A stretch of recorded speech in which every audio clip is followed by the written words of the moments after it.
स्वागत है आप सभी का हमारे चैनल धार्मिक चैनल पर। आज एक महादेव से जुड़े कथा सुनाता हूँ, तो आप लोग ध्यान से और पूरा सुने कि ओम का महिमा क्या है। शिव सिर्फ एक नाम नहीं जिसमें पूरा ब्रह्मांड समाहित है। शिव यानी कल्याण, यानी वह जो सदा बना रहे शिव, वह जो मृत्यु में भी अमृतत्व है, जो विनाश में भी सृजन है, जो मौन में भी नाद है और नाद में भी मौन।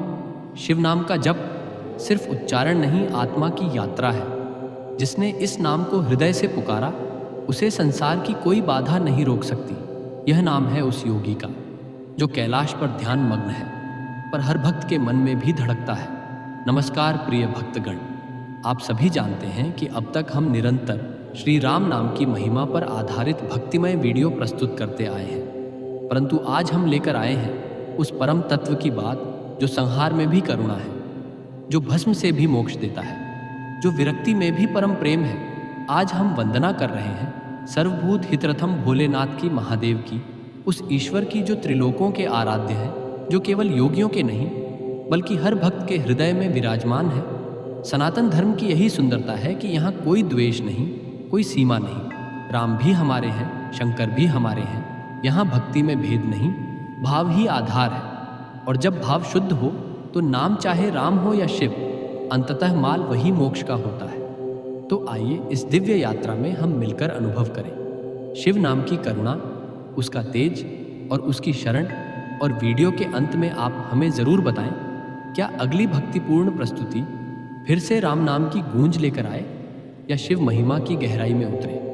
आपके कमेंट ही तय करेंगे हमारी अगली यात्रा की दिशा, क्योंकि आपका भाव ही हमारा उद्देश्य है और भक्ति ही हमारा मार्ग। तो चलिए उस ईश्वर का आशीर्वाद लेकर वीडियो को आरंभ करते हैं। एक बार की बात है, काशी में एक वृद्ध ब्राह्मण मृत्युशैया पर थे, पर जैसे ही अंतिम श्वास आई उनके मुख से निकला ओम नमः शिवाय। लोगों ने पूछा, आपने जीवन भर शिव का जप नहीं किया, फिर अंतिम समय पर यह नाम कैसे आ गया? वृद्ध मुस्कुराए और बोले, मैंने नहीं जपा, पर मेरे पिता हर दिन शिव का नाम लेते थे। उनके उस नाम का प्रभाव आज मेरे जीवन को पार लगा गया। शिव नाम सिर्फ उच्चारण नहीं करता, चमत्कार भी करता है। यह नाम पीढ़ियों को मोक्ष का द्वार दिखा सकता है।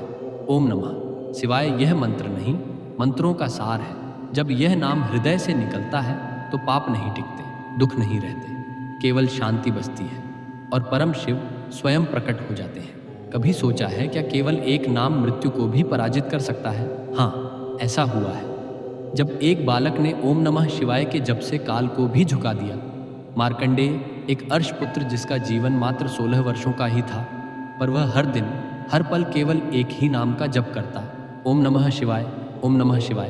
और फिर वह क्षण आया जब यमराज स्वयं उसे लेने आए, पर मार्कंडेय शिवलिंग से लिपटकर और भी अधिक भाव से जप करने लगे, ओम नमः शिवाय। यमराज ने पाश फेंका, पर तभी विकराल रूप में स्वयं भगवान शिव प्रकट हुए, त्रिशूल उठाया और यमराज से कहा, जिस भक्त ने मेरे नाम का सहारा लिया है उसे कोई मृत्यु नहीं छू सकती। और तभी से मार्कंडेय अमर हो गए। शिव नाम जो मृत्यु को भी मोड़ दे, जो समय को भी रोक दे। वह नाम सिर्फ शब्द नहीं, वो नाम है मोक्ष का द्वार। जिसने सच्चे मन से शिव को पुकारा, शिव ने उसे कभी खाली नहीं लौटाया, कभी भस्म धारण करके तो कभी करुणा की दृष्टि से। पर शिव सदा प्रकट होते हैं। शिव की करुणा वो क्यों नहीं देखती? कौन पुण्य आत्मा है, कौन पापी? वह तो बस एक ही बात देखते हैं, किसने सच्चे मन से उन्हें पुकारा। प्राचीन समय की बात है, एक चोर था, निर्दयी क्रूर लुटेरा, ना कोई धर्म, ना पूजा, ना पुण्य, ना कोई भावना। एक दिन चोरी करते करते वह जंगल में भटक गया। रात हो चुकी थी, डर से कांप रहा था। तभी उसे एक मंदिर दिखा, पुराना टूटा फूटा, पर शिवलिंग वहां स्थापित था। चोर ने वहां बैठकर सिर्फ डर से अपना मन बहलाने के लिए एक राग गुनगुनाना शुरू किया, जिसके अंत में शब्द थे शिवाय शिवाय। वो नहीं जानता था कि वह खुद को बचाने के लिए जिसे बार बार दोहरा रहा है वो मंत्र है, ओम नमः शिवाय का रूप। और उसी रात से उसका हृदय बदलने लगा। धीरे धीरे उसे चोरी में रुचि नहीं रही, उसे शांति मिलने लगी। उसी नाम में वर्षों बाद वह एक तपस्वी बन गया। और अंत समय में जब उसकी आत्मा निकल रही कि तब शिव स्वयं प्रकट हुए और बोले, तूने जब पहली बार अनजाने में मेरा नाम लिया था तभी से मैं तेरे साथ था। शिव नाम वो है जो पापी को भी पुण्य आत्मा बना दे। जो अनजाने जप को भी स्वीकार कर ले, क्योंकि वह भोले हैं। भोलेनाथ सरल स्नेह से भरे बस नाम से बंध जाने वाले ओम नमः शिवाय, ये केवल मंत्र नहीं, ये वो प्रेम है जो पापियों को भी गले लगाता है। जिसने इस नाम को पकड़ा, उसने मृत्यु को छोड़ा, उसने भय को छोड़ा और शिव को पा लिया। रावण, जिसे ब्रह्मा विष्णु महेश तीनों लोकों के देवता जानते थे, जो स्वयं शिव के परम भक्त थे और जिनके कंधे पर स्वर्ण मुकुट और राक्षसों का साम्राज्य था, पर फिर भी उनके हृदय में एक खालीपन था। उनकी शक्ति, उनकी इच्छाएं, उनकी इच्छा शक्ति सब कुछ था, पर एक ही बात नहीं थी, वह था शिव का अपार प्रेम। एक दिन रावण ने तय किया कि वह शिव को प्रसन्न करने के लिए उनसे कोई ऐसी प्रार्थना करेगा जो उन्हें कभी ना भूल पाए, और फिर उसने कैलाश पर्वत की ओर रुख किया। वह जानता था कि केवल शिव के ध्यान में वह अपनी हर इच्छा पूरी कर सकता है, पर उसने पूरी शक्ति से कैलाश पर्वत को उठाना शुरू किया। शिव ने उसे देखा। उनकी साधना देखकर शिव स्वयं प्रकट हुए और रावण ने शिव से वरदान की याचना की। रावण ने कहा, प्रभु मुझे अजय बनाने का वरदान दीजिए। शिव ने कहा, तेरा विनाश ना होगा, यह वरदान मैं दे सकता हूँ, पर अपनी स्तुति के साथ तुम्हें मेरी स्तुति करनी होगी कि रावण ने यह वरदान प्राप्त किया।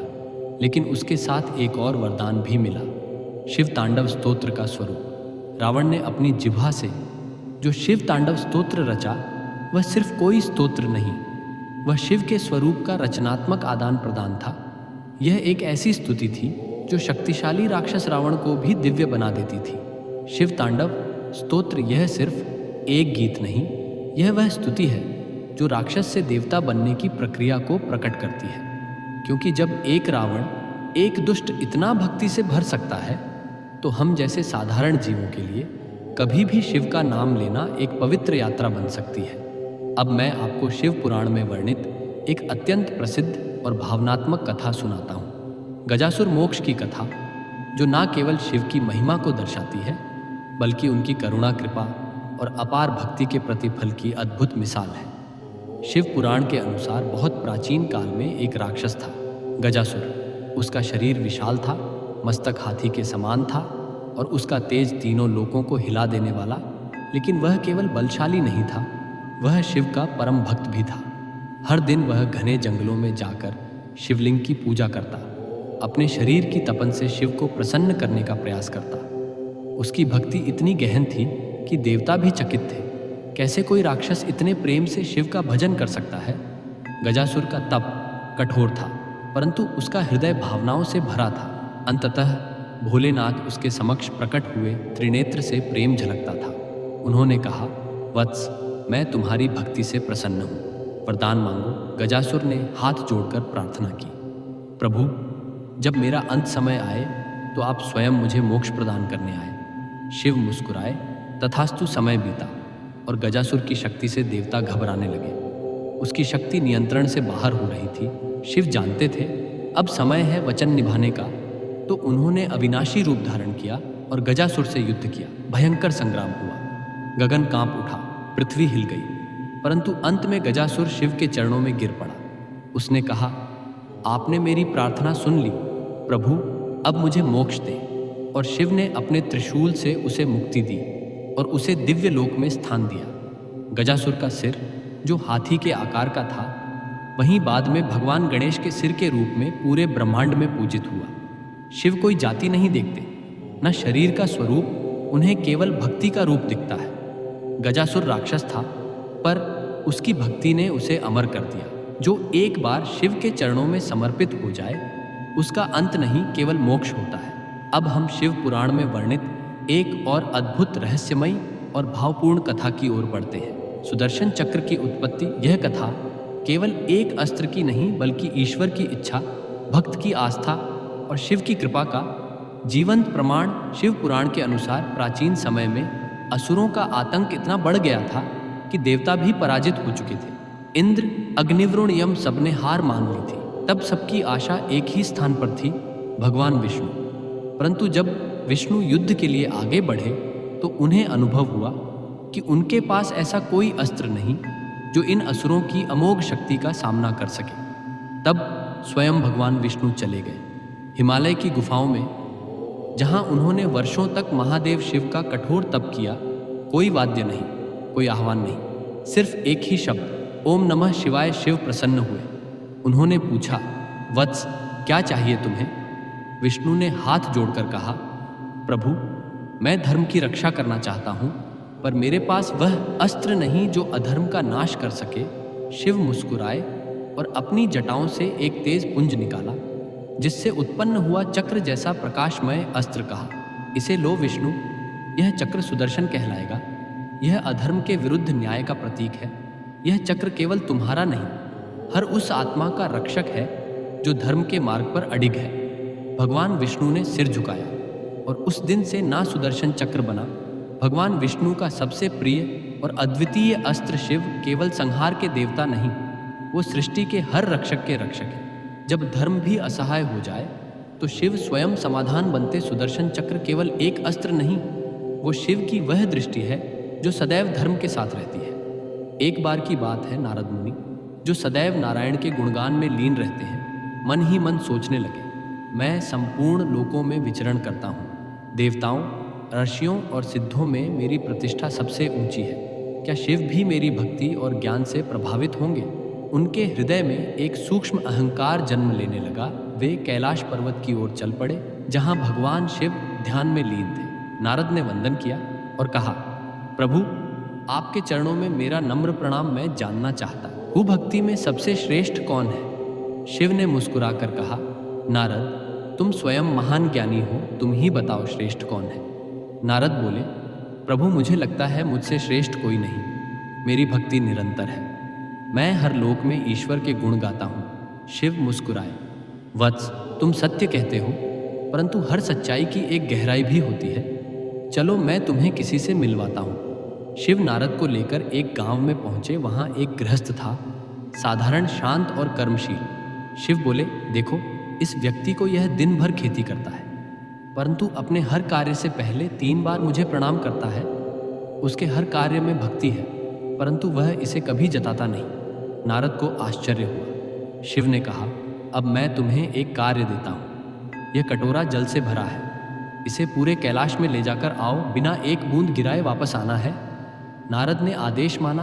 वे अत्यंत सावधानी से गए और लौटे, न एक बूंद गिरी। शिव मुस्कुराए, वत्स, तुमने यह कार्य ध्यान से किया, परंतु बताओ, कितनी बार तुमने नारायण का नाम लिया? नारद मौन हो गए। शिव बोले, तुम इतने सावधान थे कि नाम जब भी भूल गए, परंतु वह गृहस्थ जो सारा दिन परिश्रम करता है, फिर भी 3 बार भक्ति से मुझे याद करता है।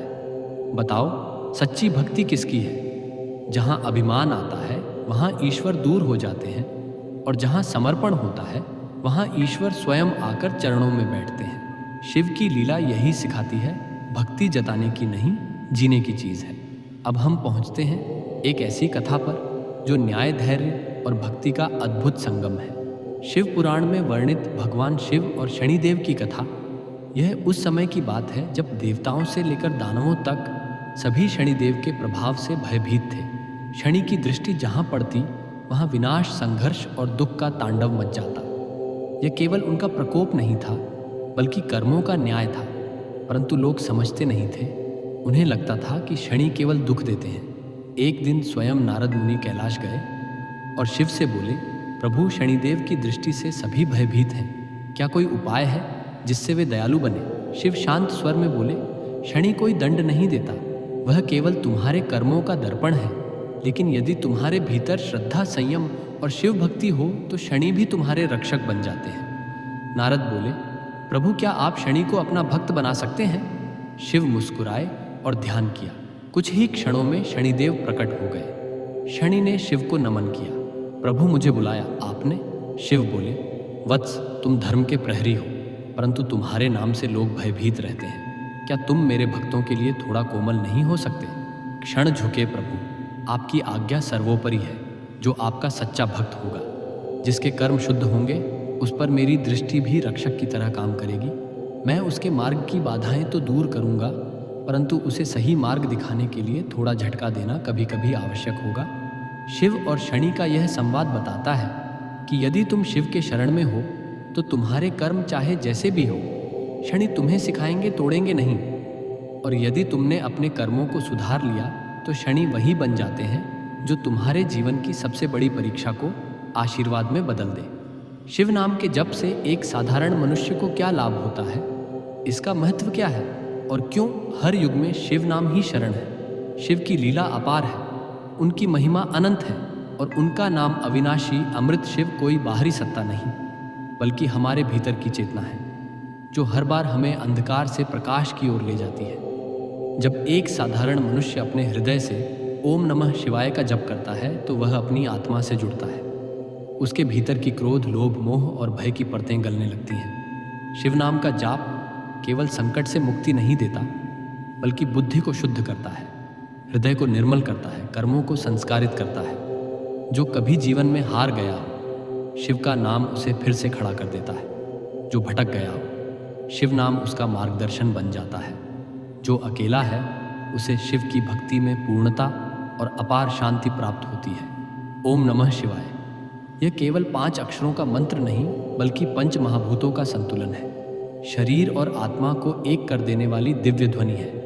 तो प्रिय भक्तों, यदि जीवन में क्लेश है, शिव का नाम लीजिए। यदि मन में अशांति है, शिव का ध्यान कीजिए। और यदि राह भटक गई है, शिव के चरणों में शरण लीजिए।